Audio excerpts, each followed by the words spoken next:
नहीं बल्कि संस्कार। स्थिर व समृद्ध विश्व में योगदान देगा मजबूत भारत।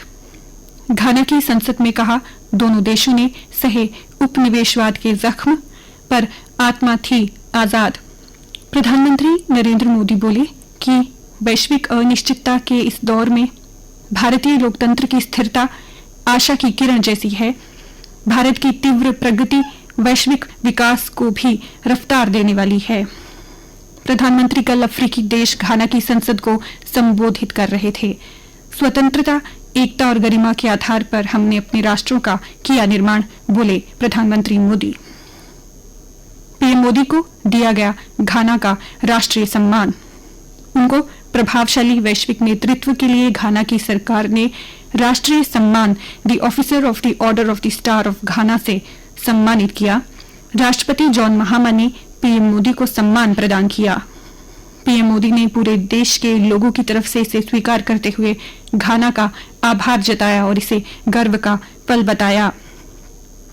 पहले जत्थे ने किए बाबा बर्फानी के दर्शन। महादेव के जयकारे के साथ दोनों केंद्रों से अमरनाथ यात्रा शुरू।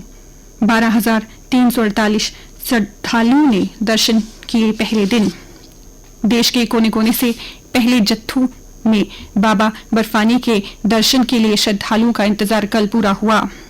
पहलगाम के नुनवान और सोनमर्ग के बालटाल से अमरनाथ यात्रा का शुभारंभ किया गया। बाबा बर्फानी की कल सुबह आरती हुई। अमरनाथ जी श्राइन बोर्ड ने सुबह बाबा बर्फानी की पहली आरती के दौरान की मनोरम तस्वीर जारी की। सुबह 5:30 और शाम को 4:30 पर बाबा बर्फानी की आरती होती है। उपराज्यपाल मनोज सिन्हा ने बाबा बर्फानी के भक्तों को दी शुभकामनाएं। भक्तों की देर रात से कतार, कैंप से गुफा तक भोले के जयकारे। शिव भक्त बोले, आतंक को देना था जवाब, इसीलिए चले आए पहलगाम। युवा बोले, अब हिमाकत नहीं करेगा पाकिस्तान। ऑपरेशन सिंदूर से दिया गया जवाब। 5,000 के करीब यात्री कल तड़के पवित्र गुफा की ओर रवाना हुए। कल 3 बजे की देर रात चेक पॉइंट पर जुटने लगे श्रद्धालु। 5 बजे शिव भक्तों को गुफा के लिए किया गया रवाना। विदेश मंत्री डॉक्टर एस जयशंकर का चीन को कड़ा जवाब। संदेश, क्वाड का भी संप्रभुता पर जोर। विदेश मंत्री एस जयशंकर ने हिंद प्रशांत क्षेत्र और दक्षिण चीन सागर में प्रभुत्व स्थापित करने की कोशिश करने वाले चीन को जहां कड़ा संदेश दिया, वहीं क्वाड विदेश मंत्रियों की बैठक में क्षेत्रीय अखंडता, संप्रभुता और अंतर्राष्ट्रीय कानून के सम्मान के महत्व पर जोर दिया गया। बिनिया और इशाक ने विश्व पटल पर जमाई जम्मू कश्मीर की धाक। अमेरिका में आयोजित world police and fire games की कुश्ती प्रतियोगिता में जम्मू कश्मीर पुलिस के जवान बिनियामीन और इशाक अहमद ने अपने दावों से जलवा बिखेरा। उधमपुर के बिनिया ने 95 और जम्मू के इशाक ने 125 किलोग्राम भार वर्ग में स्वर्ण जीते। दोनों ने फाइनल में अमेरिकी पहलवानों को चितकर प्रदेश का नाम रोशन किया। भारी बारिश से उत्तराखंड में कई जगह सड़कें धंसी, 4 धाम यात्रा हुई बाधित। हिमाचल की मंडी में बादल फटने से मृतकों की संख्या 16 हुई, 55 लोग अभी भी लापता। सरकारी बैंक होंगे ऑनलाइन, सभाओं की संख्या बढ़ाने की तैयारी। गांव में खुलेंगे कॉमन सर्विस सेंटर। अंतर्राष्ट्रीय सहकारिता दिवस पर महिलाएं होंगी सशक्त। पंचायत से लेकर वार्ड स्तर तक मिलेगा स्वरोजगार। जम्मू कश्मीर में 5 लाख बेघर लोगों को मिलेगा आवास। केंद्रीय कृषि व ग्रामीण विकास मंत्री ने कहा, लाभार्थियों की पहचान के लिए सर्वे किया, सत्यापन पूरा होने पर आवंटन शुरू हो जाएगा। जवानों ने आतंकियों की तलाश में खंगाला छात्रों का चप्पा चप्पा। सुरक्षा बलों के साथ एसएसपी ने भी मोर्चा संभाला। 2 से 3 आतंकियों के जंगल में छिपे होने की आशंका। त्राल में 2 आतंकी मददगार गिरफ्तार, 2 हैंड ग्रेनेड समेत गोला बारूद बरामद। दलाई लामा का 90वां जन्मदिन 6 को 30,000 से ज्यादा अनुयायी जुटेंगे। लेह से 5 और 6 जुलाई को होगा 2 दिवसीय उत्सव। बिजली आपूर्ति की लाइनों के रखरखाव की जिम्मेदारी सरकार की है। जम्मू कश्मीर व लद्दाख हाईकोर्ट की डबल बेंच ने एकल पीठ के निर्णय को पलटा। 11.20 लाख मुआवजा देने को कहा। तीनों सेनाएं 1 लाख करोड़ रुपए के घातक हथियारों से होंगी लैस। ऑपरेशन सिंदूर के बाद 10 पूंजीगत खरीद को दी गई स्वीकृति। पर्याप्त सुरक्षा के साथ इलेक्ट्रॉनिक रूप में मिलेगी आरटीआई से सूचना। दिल्ली हाईकोर्ट ने केंद्र सरकार के प्रतिनिधियों को दिया नियम बनाने के निर्देश। कहा, ईमेल, पेनड्राइव सहित सभी संभव इलेक्ट्रॉनिक तरीकों से मुहैया कराएं जानकारी। अदालत ने एक अन्य मामले में यह भी कहा कि व्हाट्सएप व ईमेल के माध्यम से हुआ मध्यस्थता समझौता वैध। और अब अन्य समाचारों के साथ मेरी सहयोगी नेहा। धन्यवाद रोहिणी। श्री अमरनाथ जी यात्रा के दौरान मोबाइल कनेक्टिविटी बढ़ाने के लिए भारत संचार निगम लिमिटेड कश्मीर में तीर्थयात्रियों के लिए 196 रुपए की विशेष रिचार्ज प्लान की सुविधा रखी है।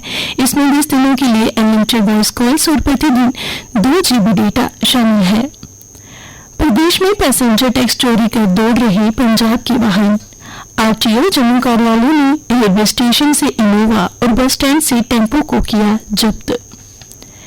National eligibility cum entrance test की पहले दौर की काउंसलिंग 15 जुलाई के बाद हो सकती है। Jammu Kashmir board of professional entrance exam के पास काउंसलिंग करवाने की जिम्मेदारी है। प्रदेश में मेडिकल कॉलेजों में MBBS की 1339 सीटें हैं।